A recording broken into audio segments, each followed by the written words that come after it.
Shiva DJ भौजी रे कोई भाई बड़ी बहू रही टिका लगा तबे तोर होठ के ललैया का कही काकले बिया कहू भौजी रे कोई भाई बड़ी बहू रही टिका लगा तबे तोर होठ के ललैया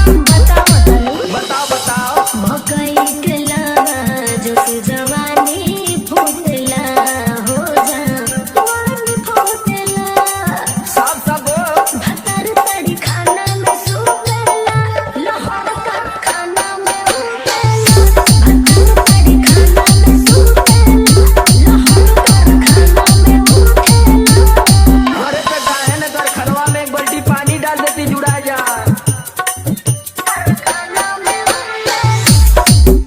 शिवा डीजे मिर्जापुर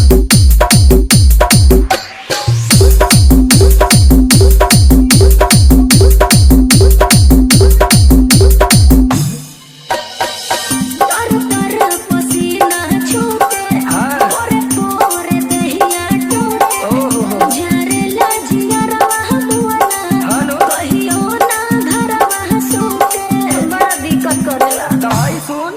रखा ये भौजी घेरा में तो पर गई लवनी के फेरा बुझाई रही परेशान भीतरी दम घुटला हो देवर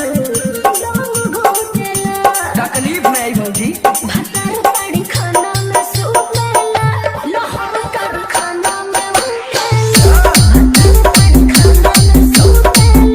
लहर कर खाना में उठला तोरी हाल देख के भौजी हमारो बुद्धि में बुद्धि घुरा गई बा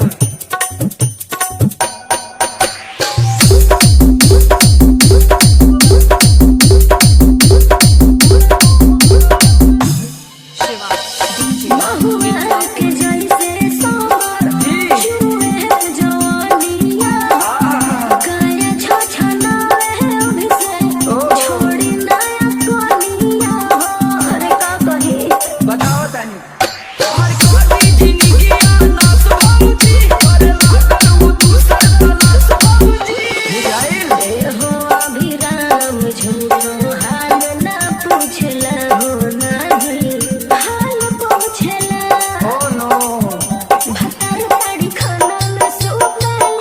लहर कर खाना में उठला उठा जा तड़ी खाना में सुतला लहर कर खाना में उठला शिवा डीजे मिर्जापुर